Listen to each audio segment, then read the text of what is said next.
Salaamaaleykum, maa ngi tudd Khady Sall Touré, nekk père éducatrice sur le projet Améliorer la santé des adolescentes au Sénégal en utilisant les violences pour lutter contre les mariages d'enfants et les violences sexuelles. waaw Khady Sall Touré tey ñu nekk ci atelier boo xam ne dañoo dajale père éducateur yi dajale prestataires yi dajale acteurs communautaires yi pour ngeen def ñett ay bés partagé tey loo gisee ndaje bi.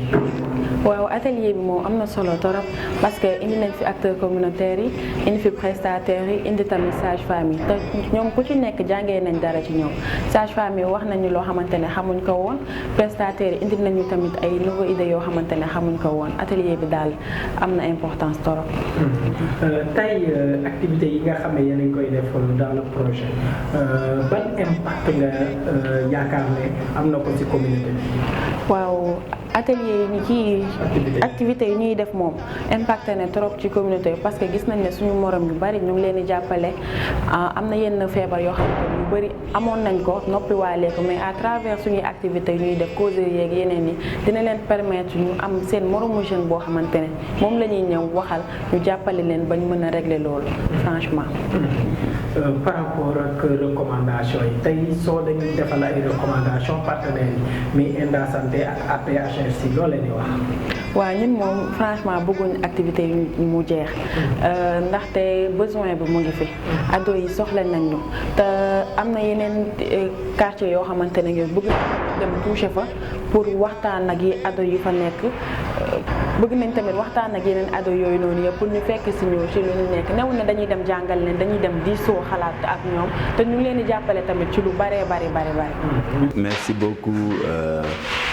Je m'appelle Abdelaziz Mondian. Je facilite la mise en œuvre du projet SRJ Violence basée sur le genre que l'association des jeunes conscientes et dynamiques de Tiofak met en œuvre dans la commune de Kaolack et les réseaux nationaux des pères éducateurs du Sénégal mettent en œuvre dans le département de Gossas à travers leur section. Est-ce que vous pouvez revenir un peu sur le projet et les activités du projet et les partenaires qui interviennent dans le projet? Alors, le projet intitulé Amélioration de la santé de la reproduction sexuelle des adolescents et jeunes en utilisant les évidences dans le but de lutter contre les violences sexuelles et les mariages d'enfants est un projet mis en œuvre par Enda Santé et APRC qui est un institut de recherche. Donc en partenariat sous l'appui de avec Canada Mondial à travers le CRDI. Donc ce projet-là a démarré depuis maintenant 2 ans à travers des interventions. Mais au demeurant, on a eu d'abord à faire une étude pour faire l'état des lieux dans ces 2 localités qui ont montré effectivement que les jeunes ont besoin d'informations sur les questions de santé sexuelle reproductive et des violences basées sur le genre. Nous avons aussi à travers l'étude sorti qu'il y a un accès limité de services offerts aux adolescents et jeunes dans des circuits sanitaires. L'autre élément aussi, c'est le manque de communication entre parents et enfants que l'étude a montré. Et c'est pourquoi dans les interventions, nous avons capacité dans un premier temps des acteurs clés pour leur permettre vraiment de renforcer cette communication entre parties prenantes pour que les communautés puissent avoir l'accès à l'information, mais aussi les adolescents et jeunes au besoin puissent bénéficier des services de santé sexuelle reproductive et aussi être pris en charge en cas de violation de leurs droits, surtout en termes de violences sexuelles ou de violences basées sur le genre. À Kaolack comme à Gossas, le projet en partenariat avec des services techniques, des structures étatiques et de la société civile. Quels sont les avantages de ce partenariat? Alors pour nous, le fait même de prendre toutes les parties prenantes et de les associer dans la mise en œuvre, c'est la démarche qui est salutaire déjà. La démarche elle est salutaire parce que ça permet ensemble que nous puissions atteindre les mêmes objectifs, mais aussi savoir qu'on est complémentaires Aujourd'hui, si vous voyez, même pour cet atelier, nous avons senti la présence de l'AEMO, qui est un démembrement de l'État, à travers la structure, qui est un démembrement du ministère de la Jeunesse. Nous avons senti aussi la maison de la justice, le district sanitaire à travers les postes de santé, pour dire que les questions de prise en charge des adolescents et jeunes, ce sont des questions holistiques. Donc il n'y a pas simplement que les acteurs communautaires constitués de Badiangor ou de pères éducateurs ou aussi des délégués, mais c'est l'ensemble des parties prenantes sur lesquelles ensemble nous allons vraiment conjuguer nos efforts pour avoir les meilleurs résultats. Et nous sommes aussi contents qu'à quelques mois de la fin du projet, il y a eu vraiment des actions qui ont été bénéfiques. Le fait qu'on prend en charge certaines victimes avec le peu de ressources, le fait aussi que les parents aient accès à l'information liée à cela pour éventuellement les questions de prise en charge soient davantage connues des communautés pour permettre le référencement et une bonne prise en charge de ces victimes. Vous nous parlez de quelques mois de la fin du projet. Quelles sont les perspectives que les partenaires ENDA Santé, APH ont fixées pour vraiment dans le cadre de ce projet? Alors, je pense que nous allons venir prochainement pour faire le point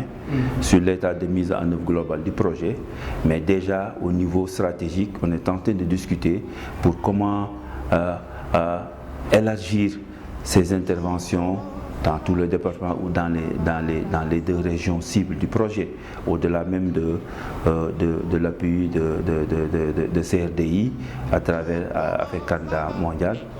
Canada. Donc pour dire que déjà la réflexion a commencé au niveau stratégique entre ENDA et APRC pour voir, et après le projet pilote, qu'est-ce qu'il faut faire ensemble. Et je pense que même ENDA est conscient aussi de l'enjeu de ce travail-là au niveau centre, parce que comme vous le savez, le projet intervient dans la zone centre du pays, qui est une zone carrefour sur laquelle ces questions-là, de par la situation géographique, permettent vraiment d'amener une véritable contribution pour la promotion et le bien-être des adolescents et des jeunes, tout en luttant de manière drastique aux différentes formes de violence qu'ils subissent. On vous remercie. Merci beaucoup. maa ngi nuyu waa Kaolack bépp di nuyu waa Sénégal man la Mame Seye Gueye, coordonnatrice de la boutique de droit de Kaolack de l'association des juges sénégalaises AJS. Mame Seye, tey ñu daje woon fii pour benn atelier ñetti fan tàggatu pour partage d'expérience entre pères éducateurs yi, prestataires yi, communautaires yi. Tey en tant que collaborateur dans le cadre du projet améliorer la santé de la reproduction au Sénégal en utilisant l'évidence pour lutter contre les mariages d'enfants et les violences sexuelles. loolu mën a wax ci atelier bi. waaw Cheikh, merci. Comme ni nga ko waxee depuis 3 jours ñu ngi fi pour atelier bi nga xamante ni partage d'expérience la woon. Nekk na atelier boo xam ne bu am solo sax, voilà, parce que même les participants bi ñu paree cadre bi benn la, loolu la ñuy wax. Non seulement am na solo, mais jàngal nañ fi loo xamante ni xamuñu ko woon te mooy tax duñu mën a def erreur. Am na sax kenn ku ma ci doon tooñ naan moom xamul ne woon ne moom li mu doon def ndekete erreur la, mais mu ngi doogu bindeeku. Donc pour wane rek solo atelier bi nga xam ni moo am tey. Di ci jaajëfal nag ñi nga xam ne ñoo tax ba lépp yemb, ñi nga xam ne ñoo ŋànk projet bi muy ENDA Santé, APHRC, mise en œuvre bi nga xamante ni pères éducateurs yi ñu ngi koy dérouler à travers l'association Jeunesse Consciente de Thiofak. Tey boutique de droit doon partenaire ci projet bi, doon vraiment partenaire bu am solo. Muy collaborer dans le cadre des activités, dans le cadre de l'accompagnement du projet. Tey noo ñu mën a waxee déroulement projet bi ak ban approche nga koy jox au niveau de Kaolack. Voilà,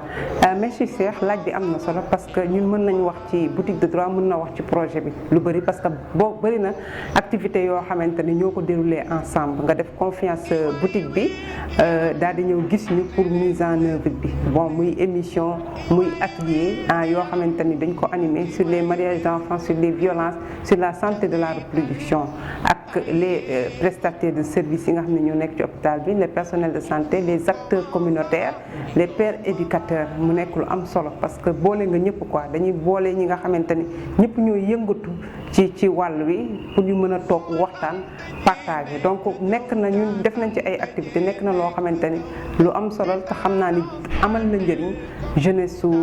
Kaolack bi donc di féliciter bu baax mise en œuvre projet bi di ñaan nag mu gën a yokk sax waaw kon ñu dugg ci yeneen projet parce que bëri na recommandation yoo xam ne génn na fi te yaakaar naa ne suñ ko déroulé dina am njëriñ en tout cas boutique bi mu ngi rafetlu bu baax mi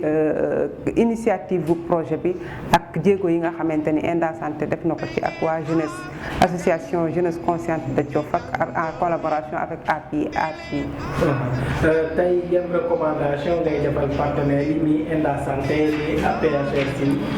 dans le cadre de l'accompagnement du projet parce que décembre la war a jeex. waaw jeex na mu ngi noonu comme ni ma ko waxee léegi rek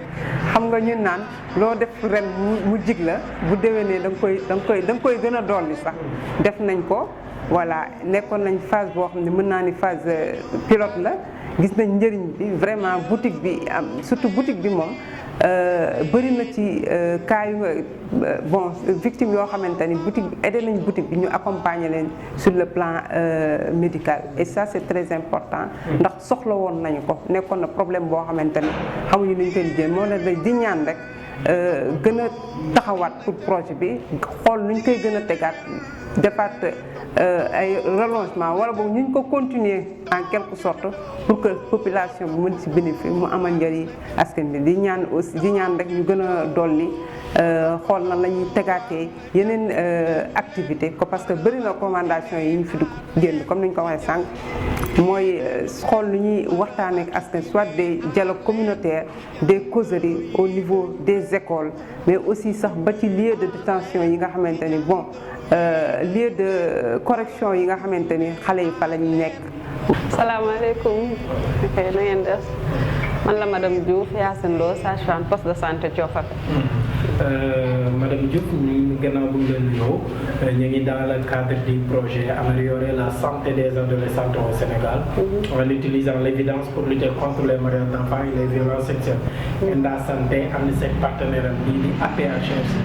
di ko déroulé fii ci Kaolack yow nga doon sage-femme ñu ñëw sa poste de santé def li ñu tuddee stratégie avancée consultation gratuite noo gisee activité boobu ak projet bi ban apport la ci am ak atelier bu nga xam ne yaa ngi ci participer dans le cadre du projet. waaw ok gis naa ni consultation gratuite bi am na lu mu indil vraiment jeunes filles ak jeunes garçons yëpp ndaxte ñu bare ñemewuñu woon xëy na fréquenter poste de santé bi mais à travers stratégie avancée boobu tax na xale yi ñëw daal di ñëw exposer seen i jàngoro yoo xamante ni xëy na mënuñ ko woon wax seen i parents ñëw nañ wax ko ñu saafaraal leen si indi leen si jàngoro ñu indi leen si ay saafara vraiment yoo xamante ni mënoon na leen gàllankoor ëllëg ba yëpp fajal nañ leen ko te waaw te tax na tamit ñu ñemee sage-femme bi ba nga xamante ni ëllëg ak si biir bu ñu gisee leneen loo xamante ni bokkul ci ñoom dinañ mën a ñëw